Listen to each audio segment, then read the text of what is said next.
So it could be good or bad. Either way, thank God.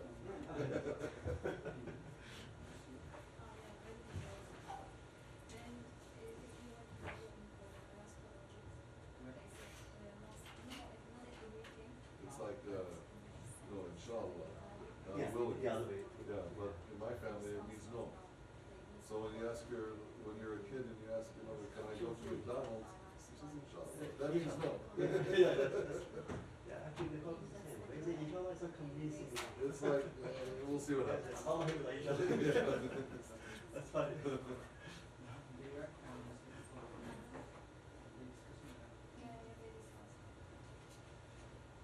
Hey, Zach. How are you doing? Hi, just want to say my name is Sam Husseini. Hi, I'm Ellen McMahon with AP. Good to meet you. Good to meet you, Ellen. Where are you with? I'm with 5 Points Radio, Okay. but I put stuff on Substack and other things as well. Hello. Hello there, how are you? Good, how are you? Did it get delayed or something? Why is it so empty? I thought it. No, she's good for 15, wasn't it? Oh, I thought it was one. Unless they changed it. It did say, it said one on them.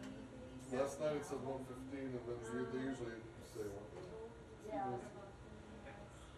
What side it shows like it's mobile. How you been, Sam? I'm alright, how are you? Good.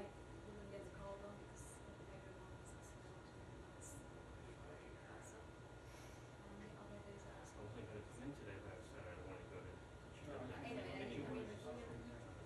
Have you stopped by there? Yeah, I looked there on Friday, but not since. Yeah, I'm there every day. VCU started. VCU started the cup. VCU? Yeah. Oh. Yeah, they started yesterday. Okay. How long was that? Richmond. Oh.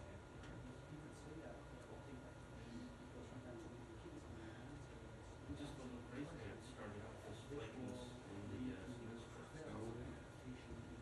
Hi, how are you? Well, yeah, it's going to be tough on some of the students because the next 2 weeks over there. Finally covered in this room. Yeah. That's is nothing new.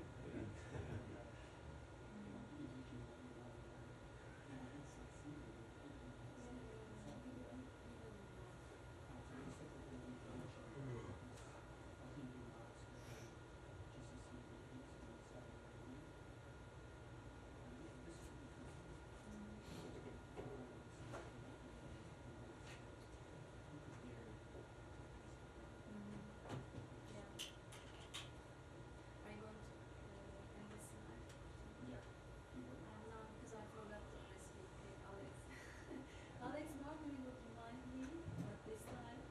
Yeah, because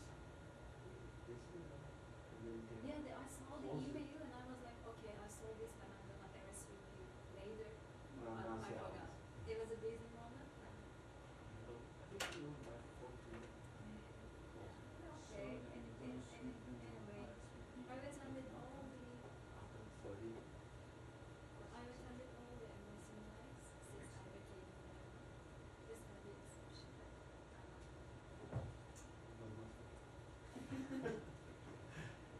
We will take this as a lesson for the next. Yeah.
afternoon, everybody. Starting early. Always like to keep you all on your toes.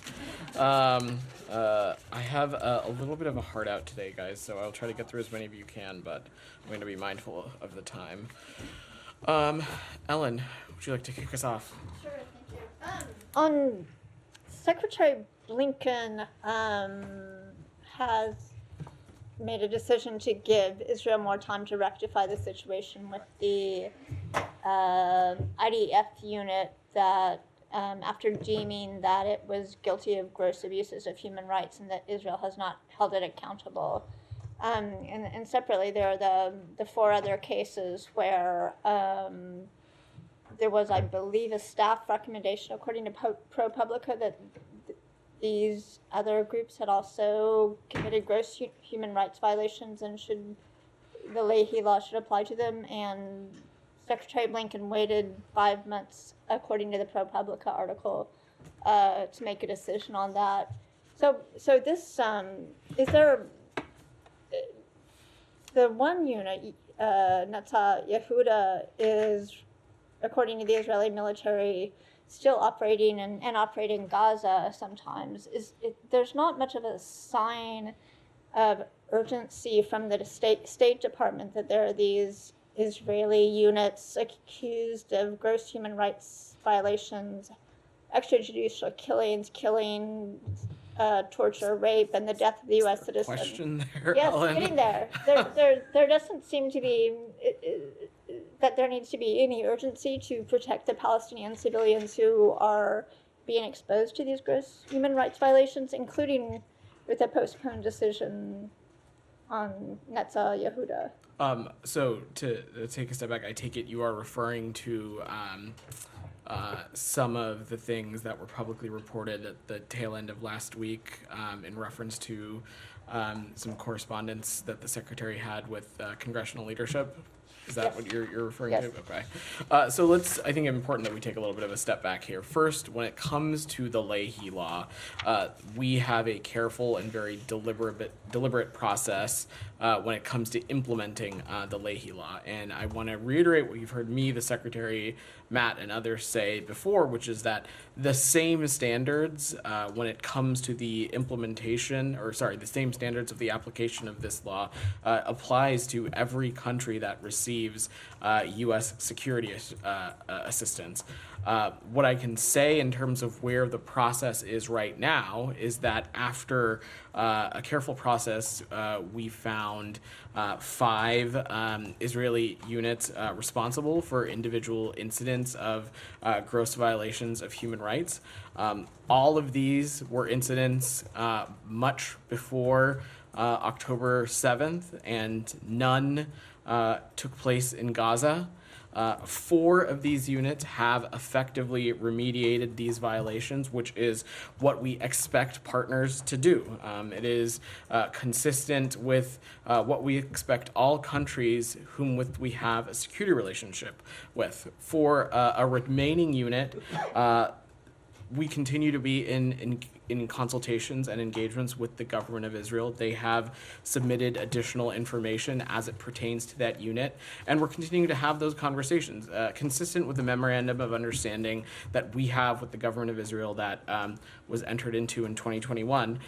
When conclusions are made under actions that fall under the auspices of the Foreign Assistance Act, we are required to consult with officials from the government of Israel, and that is ongoing. We are engaging with them in a process, and we will make an ultimate decision when it comes to that unit when that process is complete. I would also just want to note that the remediation standard is consistent, and it is the same for all countries.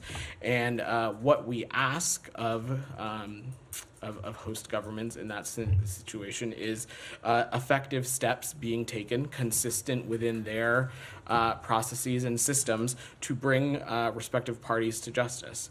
So as it relates to the process here, that's all of the update that I have for now, but we're going to continue to engage with the government on that, and we will have more to share, I'm sure, at some point in the future.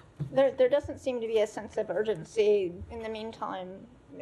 the concern for Palestinian civilians exposed to these units, it doesn't factor into the time. Let me just, I would 100% dispute the premise of that question. This is a deliberate process. It is a detail-oriented process. It is a rigorous process.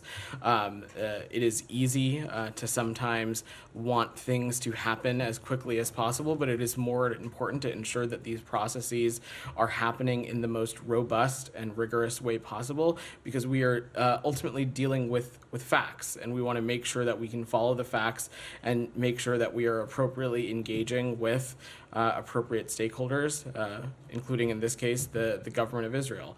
There is a clear process on this that we intend to follow, and that is the same process for determining these things, the standards of which are consistent with all countries.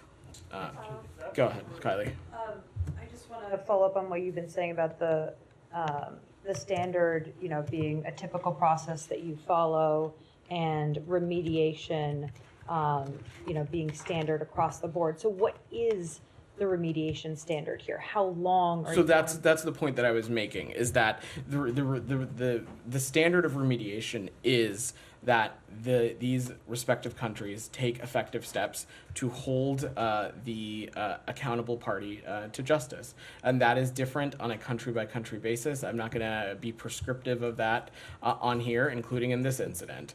But it is... I'm sorry, but then it's not a standard if you're saying it's different on a country-by-country basis. It's a standard in the sense that we expect to see remediation in, but each country in which we have a security relationship is different. There are different protocols and procedures in place in those respective countries. And those respective countries can speak to what accountability measures they have within their systems. I'm not a spokesperson for those components. So you won't speak to what the process you're expecting to play out here is, how long you're giving Correct. Israel for remediation. Absolutely. I'm not going to get into that beyond saying that we are engaging with the government of Israel on these things, and I'm sure we'll have more to share in the time ahead. And then the secretary said 10 days ago that a determination on the Leahy front with Israel had been made and that we would see results. So I'm wondering if the determination that he made 10 days ago is this determination that you guys are now making public, or if that changed due to engagements with Israelis. What we were talking about was the gross violations of human rights. As it relates to this one particular unit, I will say that this process continues to be ongoing, given this additional information that we're engaging with the government of Israel, consistent with the memorandum of understanding that we have with them. Simon, Okay. I'll get to you. I'm sure. So no answer as to if it's changed. What? Sorry. What? The determination 10 days ago. Is this, you won't say if it's the same determination. What we were speaking about was the gross violations of human rights. That's what the secretary was alluding to. I will say that this process, though, with the government of Israel broadly, continues to be ongoing, especially as it relates to this one unit. Just to clarify where we are, because this is a bit complicated, the U.S. government has concluded that 5 different Israeli units committed gross human rights violations, but as of now, all of those units can still continue to receive U.S. arms, weapons, ammunition. Well, in 4 of those instances, as I just said, we have seen remediation of those violations, and that is, of course, what we expect of partners. Beyond that, as it relates to this 5th unit, that is a process that is still ongoing. Right. But let me just say, Simon, since you gave me the opportunity, when we're talking about the Leahy Law, what we are talking about are unit and component restrictions when they are found in violation. It is not have bearing on the broader security relationship that we may have with a country, especially a country like Israel, in which we have a longstanding security relationship, the provision of bulk assistance that's gone back many, many years. But as of now, even the 5th unit, where you're unsure whether there's been remediation, they are still eligible to receive U.S. arms. That is the interpretation of the law. Yeah, and to sort of, I wonder, the public might listen to you say that you've concluded that there are gross violations of human rights, but is there any detail you can give us? What are these incidents? What kind of things are we talking about? Some of the reporting has involved, sexual assaults, there's murder. Are these is there anything you can tell us about what this conclusion is? So I'm not going to get into the specifics of these incidents from up here because overall the totality of this situation continues to be an ongoing process, but I have no doubt that we will have more to share in the time ahead, and that is consistent with the appropriate congressional pieces as well as the engagements with the host government on this. And you're not going going to tell us. You're not going to tell us what the units are in question. Again, that is not something that we generally make public beyond through appropriate consultations with legislative bodies as well as the host government. So the U.S. government has conducted a process, found that these units have conducted gross violations of human rights. That sounds very serious, but you won't tell us what those violations were, who committed them, and you're going to continue to send weapons to them. That is a process that is consistent with the standards that we have with other countries as well. You have to remember, Israel is a country in which we have a long-standing security relationship with. Other countries similar in this grouping, I would say, would include the government in terms of the kinds of relationship we have, include Ukraine, include Egypt, and in those kinds of countries, there is a proactive vetting of the whole security universe, a constant evaluation in close consultations with our embassies and consulates, NGOs, civil society, media reporting on the ground as to assess what is happening in those countries.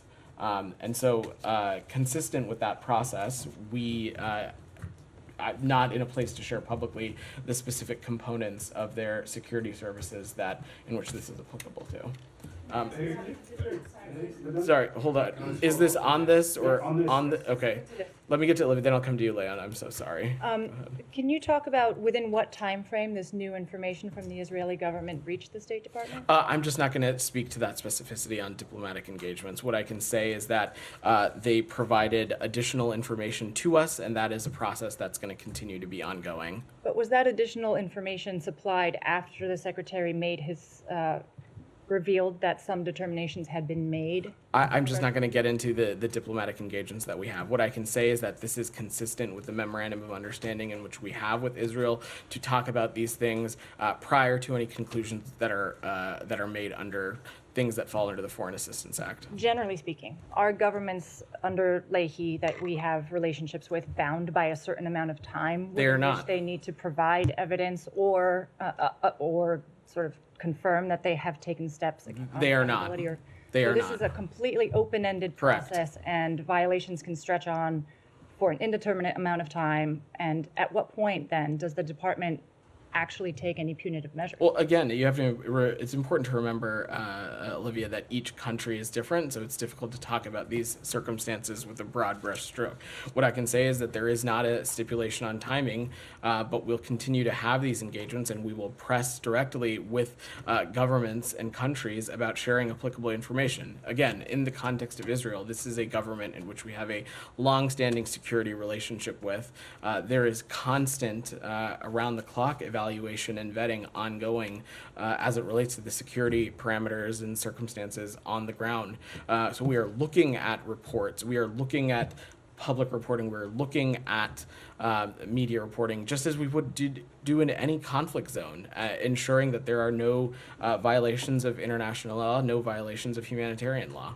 But that seems to be at the core of the problem here, is that Israel is a unique country being offered unique treatment. They are not being offered unique treatment. There is nothing that I have outlined here that is inconsistent with the Leahy process that is when it comes to the countries that which we have security You've relationships cited the with. long-standing security relationship and how it might... Because there are some countries in which the relationship we have with them would require us to approach this just slightly differently.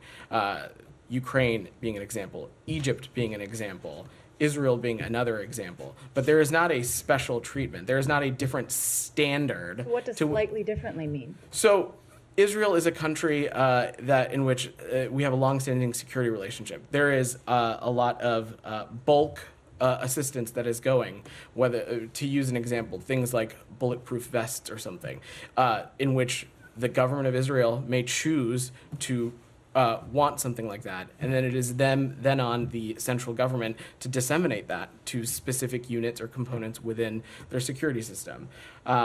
So For countries in which we have that kind of longstanding deep relationship, in Israel's case, it's called the Israel Leahy Vetting Forum, there is around the clock, proactive, constant vetting and evaluation of the circumstances that are on the ground to assess whether there are whether there are violations of international humanitarian law, violations of international law. That is a process that is ongoing. There is no such thing as special treatment or double standards here. The standards of the Leahy Law are applied consistently to all countries. Now, in some countries, like the ones that I stipulated, the security relationship is such as that there is this additional forum vehicle, but that is not a double standard or any kind of special treatment. I want to defer to my colleagues with it just seems hard to countenance. There's no double standard with this is a special arrangement and set of circumstances. It's not a special arrangement. The standards of which are in fact, it is taking a closer look at the situations on the ground. It's not a double standard. The standards are the same. It is a forum created to allow for the for an assessment that is comparable to the kind of security relationship that we have with that particular country. Israel is not the only one in which this model exists. My last question on this is that does the State Department believe that actually taking punitive measures under Leahy in this instance with regard to this one unit would somehow damage diplomatic relations with Israel? I'm not going to get ahead of that process, Olivia, and we would certainly hope not, because throughout this whole process, we have been clear-eyed and consistent. You've heard the Secretary, you've heard the President, you've heard me, you've heard Matt, that throughout the course of this conflict, we have reiterated our unwavering commitment to Israel's security. That was true then, and it is true now. And Leahy is unit specific. It is not a bearing on the broader security relationship that we have with that particular country. I will also note that this continues to be an ongoing process, and if at any point remediation efforts or things like that are found to be inconsistent with the standards that we find, there of course will be a restriction on applicable U.S. assistance. We intend to be an administration that's going to follow the law as prescribed. Tom. Oh, sorry. Let me go to Leon because he's had his hand up. Then I'll come to you. Said, of course you're going to get a question. Has there ever been a briefing where you've not gotten a question on this issue? Leon. Thank you. We agree that all this is pre-October 7 and involves the West Bank, abuses in the West Bank, okay? So quite a while ago. I don't know exactly how long, depending on which of the units you're talking about, but I find it a little bit strange that in 4 of those units, they have remediary, corrections that they did, and you accept that, evidently. And in this 5th unit, what sort of additional information could have come through all of a sudden in the last couple of weeks that would make it that you are not able to make the determination yet?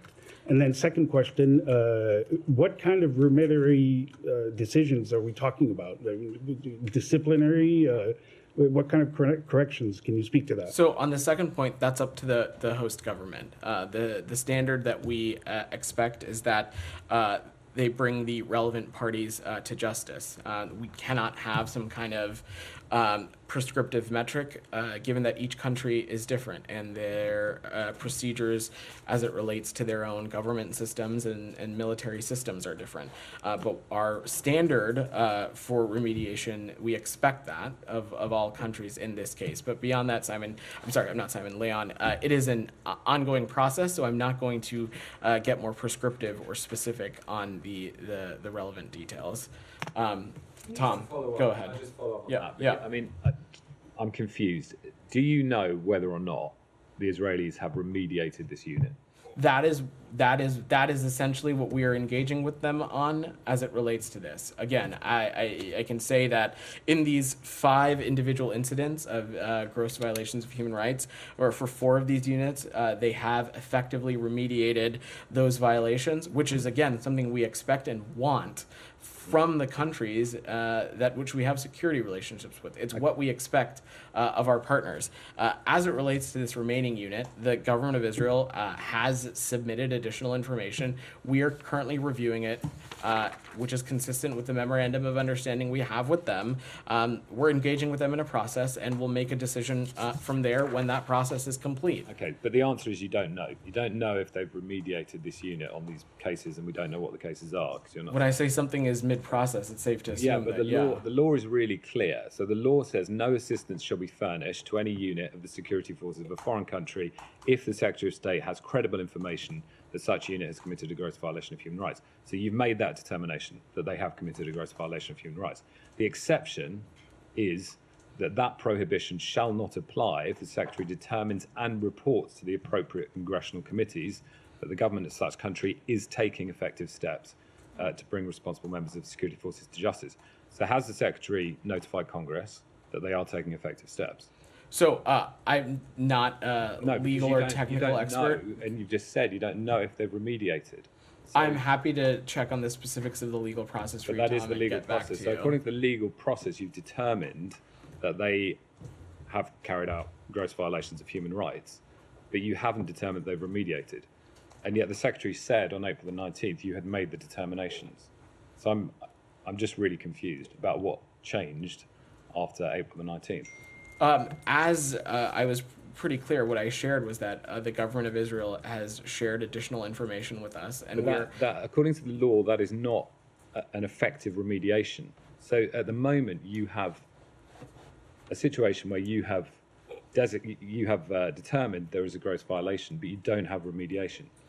And I can't see any part of the law which says you might decide over a couple of days that it's been remediated and therefore keep the security assistance going. So, like I said, this is an ongoing process. I'm not going to speak to it more specifically, but consistent with the memorandum of understanding that we have with the government of Israel, we are engaging with them, consulting with them as it relates to not just this broader process, but additional information that they've shared, and we'll have more to share in the time ahead. Saeed, go ahead. Thank you. Vedant, by the way, can you share with us the outcome of the investigation of the death of Omar Asad that actually died while in custody with this unit, Nitzay Ouda? Do we know what was the outcome of that investigation? I don't have any specifics. Could you? I'm happy to check for you. Please, Saeed. thank you. Yeah. The other thing is, it seems that Israel has rebuked the United States call, or your call the other day, for investigating the mass grave, the mass burial, and all these things. Do you have any comment on that? So, Saeed, there's been some, and if you'll allow me a quick second, I don't have the right thing here. As it relates to this site, the IDF has been pretty public in that in its search for Israeli hostages, they uncovered graves in the area where Palestinians had previously buried their dead. There has been some pretty consistent public reporting dating back to January that is an area that Palestinians had to bury some bodies, but the IDF can speak more specifically about that process. But you heard me speak to this, you heard the National Security Advisor say, and consistently across this administration, I'd say that the facts matter, and of course, if there is any kind of inconsistency, that needs to be looked into. But I believe that the IDF has spoken publicly about what this is and what this isn't. Okay, so you accept their answer. I mean, their answer was, we did not do that, we don't do this. I mean, that was, and they consider the matter to be over. Do you consider the matter to be over? Saeed, I just said if there are in fact any inconsistencies, then that should be looked into. But based on even just the public reporting, the IDF has been clear about what this is and what this isn't. That being said, we engage with the government of Israel and the IDF around the clock. This is something we'll continue to discuss with them if we need to raise any further issues. Okay, a couple more questions, if you allow me. It has been reported that the U.S. is working with Israel to prevent any kind of ICC warrant of arrest of Israeli Prime Minister Benjamin Netanyahu. Are you aware of that? Is that true? Can you confirm that? It's important to take a step back here, Saeed, that since this president has come into office, we have worked to reset our relationship with the ICC, and we are in contact with the court on a range of issues, including in connection to the court's important work on Darfur, on Ukraine, on Sudan as well. But on this investigation, our position is clear. We continue to believe that the ICC does not have jurisdiction over the Palestinian situation. Yeah, but you did welcome the warrant, the arrest for Vladimir Putin, correct? I mean, you welcomed it. I'm just asking you. Saeed, these are two very different. First of all, I don't appreciate. You literally are, though. You literally are. There is no moral equivalency between the kinds of things that we see President Putin and his and the Kremlin undertake in comparison to the Israeli government. Right. I'm not asking for justification. I'm saying you did welcome it. Right. This is also not the ICC, as you know, is not.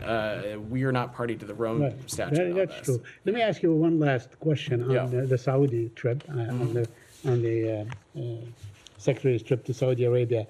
It has been said that the Saudis suggested or came up with a proposal that basically says let's focus on the security issues, arrangement on security issues, the civilian nuclear program, whatever, and leave the normalization, the Palestinian state, to another time when things are more propitious to discuss these things. Can you confirm that to it? Saeed, Did the Saudis submit a new proposal? I'm not going to get into the specifics of our ongoing diplomatic engagements, but we remain committed to the long-term goal of a more stable and prosperous and integrated Middle East region, including through normalization and, of course, also including through the advancement of a two-state solution. The Secretary just addressed this in Capri, that this is something that we have continued to be working on as part of a potential normalization process between Israel and Saudi Arabia. It's been something that he himself has been intensively engaged on.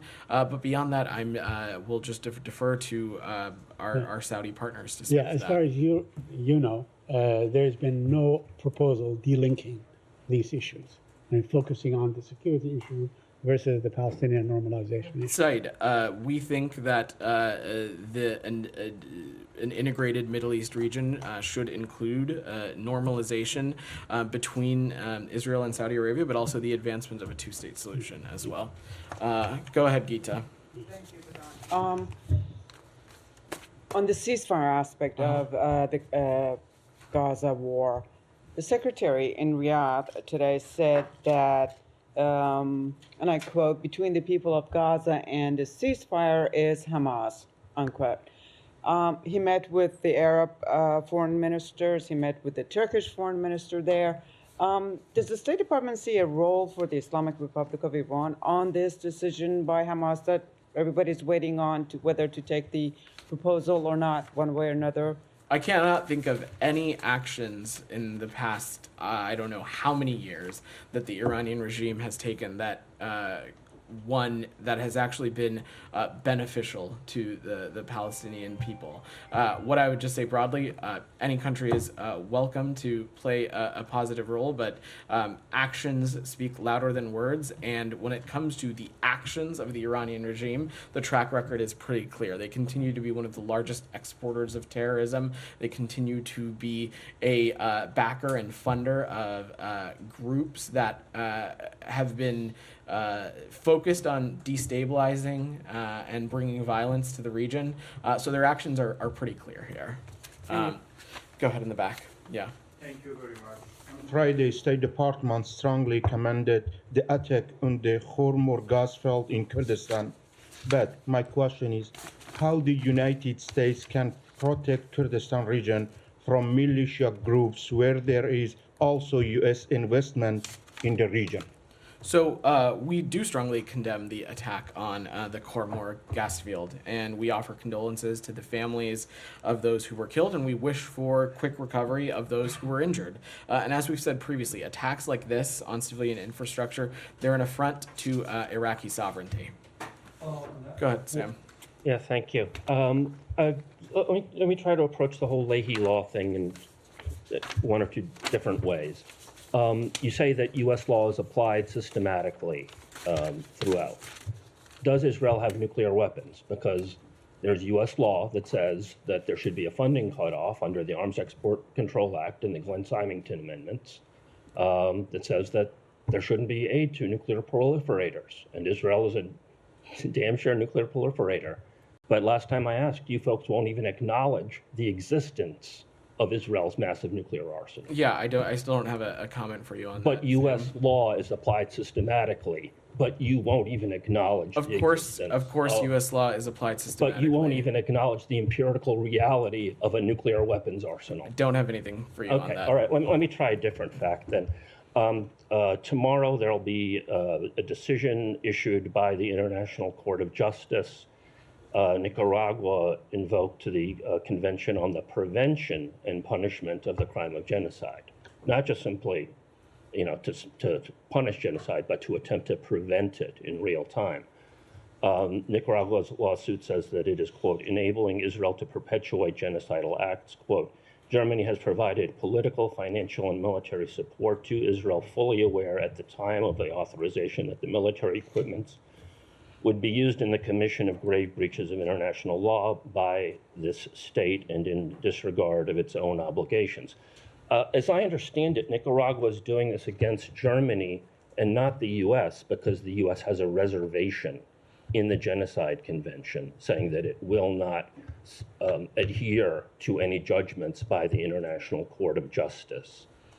But it doesn't have to invoke that. My question to you is, would the United States invoke that? Or if a state wanted to go to the international court, will the United States actually adhere to international law and say, we will not invoke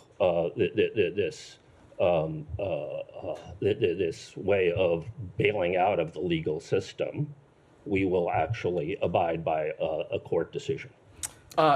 Sam, let me say a couple things there. First, we've been incredibly clear on this, dating back to a number of months, that we find allegations of genocide in this current ongoing conflict in Gaza to continue to be unfounded. That was the case previously when similar matters were brought before the ICJ, and that continues to be the case. And let me just say, when it comes to our partners in Germany, they share our convergence on the importance of doing everything we can to make sure hostages are released, to make sure that there is more humanitarian aid going into Gaza, and that everything can be done possible to make sure that this conflict ends as quickly as we can. But I'm not asking you for your alleged assessment. I'm asking you, will you adhere to a court ruling from the I'm just not going to World Court? engage in hypotheticals, Sam. No, it's Go not ahead, a Ellen. hypothetical. Ellen. I say, will you adhere?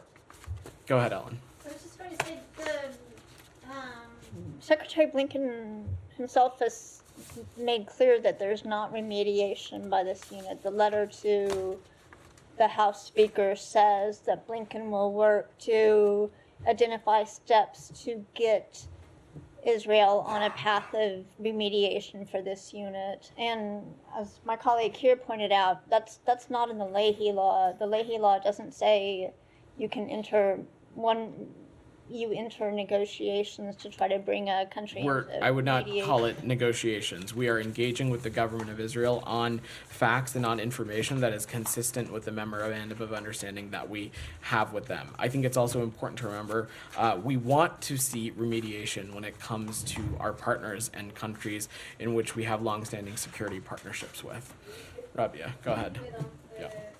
Gaza University protests, which have intensified across American campuses over the past week, with students making several demands, including calls for policy changes and calls for a ceasefire in Gaza. And according to a poll by CNN over the weekend, young Americans under 35 disapprove the administration's handling of Israel's war on Gaza.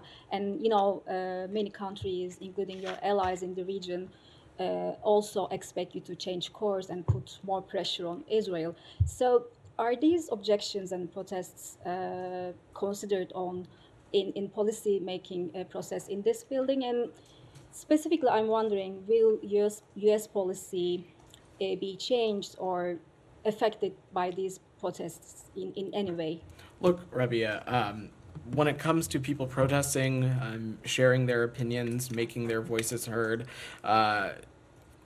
that is something that is consistent with the First Amendment. It is consistent with things we see in this country, and certainly people have every right to do so, including people who may have differing viewpoints on foreign policy that we're pursuing. The same would be applied to employees of the federal government. They, of course, have every right to express their opinions and points of view. I've said a number of times before that the secretary, at least when it comes to the workforce, he is incredibly receptive to differing points of view. He believes that that makes him a stronger policymaker, and the outcomes include better and more well thought out policy, and we'll continue to encourage the mechanisms that we have for people to share their points of view.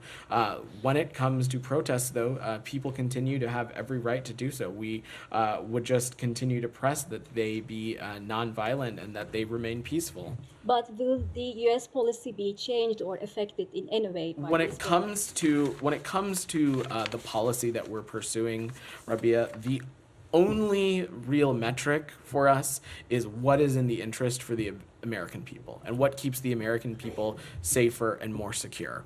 And in our point of view,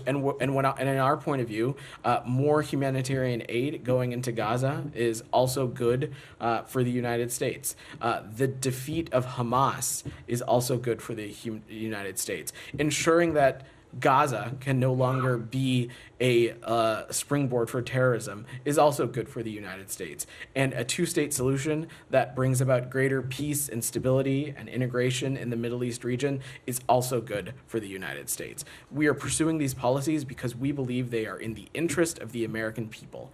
It will bring about greater peace and stability in the region, and it will keep our country and other countries in the region safer. People are allowed to disagree. It is a free country, and they have every First Amendment right to express their points of view and to make them heard, and we encourage people to do so in a peaceful and nonviolent way.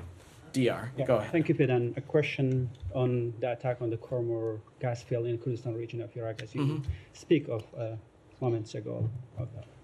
Last time in January, when that field was attacked, you request the Iraqi government to investigate and bringing to justice those who were responsible. And this time we saw the same statement from State Department on that attack. In your assessment, who was or is responsible for this attack, and have you ever get back by the Iraqi government why they are not bringing those responsible into justice, and are they willing or they can't do it?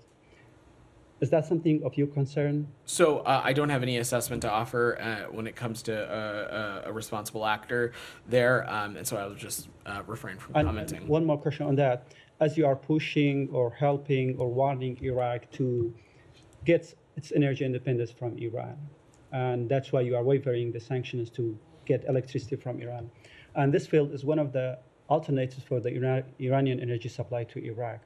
Do you think that this kinds of attack is a warning to all the stakeholders and parties, including the United States, that getting Iraq independence energy from Iran is not easy, and it's not easy to divest Iraq from Iranian independence?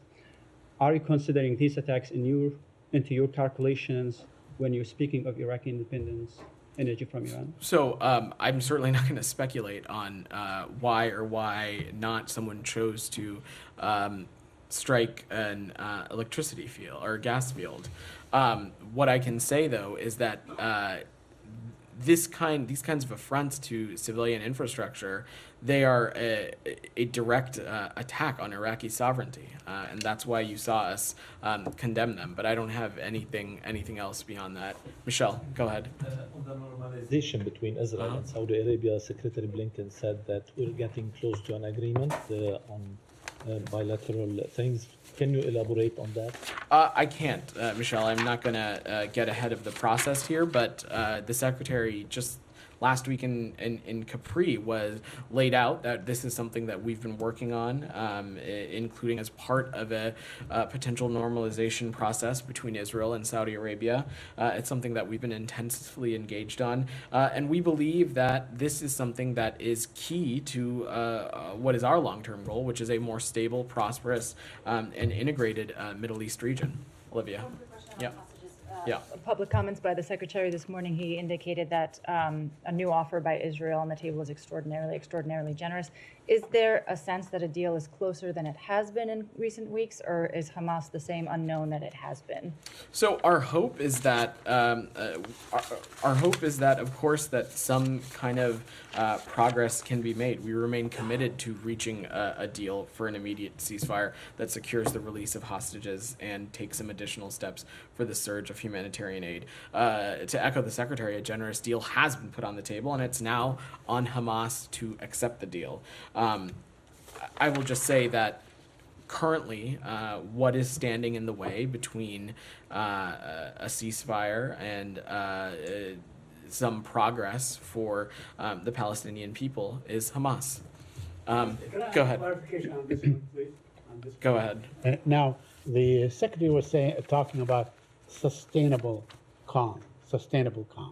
What we heard today from the Foreign Secretary of United Kingdom, David Cameron, he was talking about 40 days of ceasefire.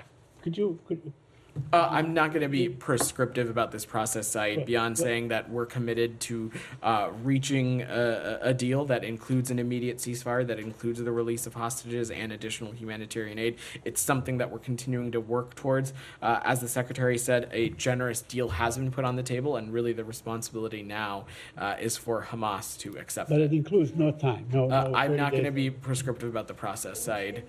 Go ahead. Go ahead. I just want to follow up on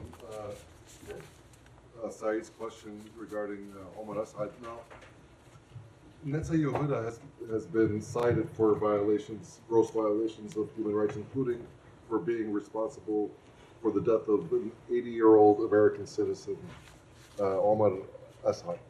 So that took place almost 2 years ago, 2022, and now you're saying that Israel presented new information and that there's a discussion for remediation of that military unit. What kind of new information, provided almost 2 years later, could make the family of Omar Assad, an American citizen, feel like they've received any kind of justice? So I'm not going to speak to the specifics of this process because it is ongoing, but remediation is what we want to see in as many of these instances as possible. That is what we expect of our partners, and that's what we expect of countries that we partner with. But beyond that, I'm not going to get ahead of this. I will also note that if at the end of our engagements and discussions in this process with the government of Israel, it is found that processes are inconsistent with what is laid out in Leahy, or if information is inconsistent with what is expected under Leahy, there will of course be a restriction on applicable U.S. assistance. As I said to one of your colleagues, we intend to be an administration that follows the law, and that is also true in this case here. Are you Jenny, in touch with the family to explain all this to them? I don't have any specific conversations to read out. Jenny, go ahead. Vedant, two questions on Russia, North Korea, and China. It has been reported that the Russian ship transporting North Korean weapons is using a Chinese port and is currently docked. What measures is the United States taking in response to China's toleration of arms trade with Russia and North Korea? So, look, Jenny, we have this is something that we take incredibly seriously. You saw the Secretary and Matt and myself speak about the closening of the relations we are seeing between Russia and the PRC, especially as it relates to ongoing endeavors, as it relates to the Russian defense industrial base. We think that is not just risky to the region, but it is directly an affront to Ukraine. So we're going to continue to take appropriate steps to hold relevant actors accountable. On Alex, China, go ahead. quick, Yeah. Chinese Foreign Minister Wang Yi met with Secretary Blinken last week. and urged the United States not to step on the forbidden line against China's sovereignty. What specifically does the forbidden line on sovereignty mean? Is this China's red line? So this is not a new position of ours, Janie. Over the course of our engagement with the PRC, since Russia's aggressive, unjust, and illegal infringement on Ukrainian territorial integrity and sovereignty, we have made clear, including to the PRC, that any kind of provision of lethal assistance from the country, from the PRC, would be unacceptable to the United States, and we would take appropriate steps to hold them account should that happen. We reiterated that, and will continue to reiterate that in every engagement that we have. Alex, go ahead, and then we're going to wrap. Staying on Russia, then I have a couple more on the South Caucasus. You can get one. Over the Go weekend, ahead. yeah, thanks so much. Over the weekend, Russia arrested 2 more international reporters, one working for AP, another one for Reuters. What do you know about their cases, and do you have any response? So I don't have specifics that I can get into, Alex. Again, when in any of these situations involving detention, we're dealing with privacy areas as well. But to take a step back, the Kremlin has an egregious track record when it comes to its crackdown on media freedoms, its crackdown on journalists, its detention of journalists. I would point you no further than the case of Evan Gershkovich, who continues to be wrongfully detained by the Russian Federation, and we're going to continue to do everything we can to ensure the release of both Evan Gershkovich and Paul Whelan. All right, thanks everybody. Thanks.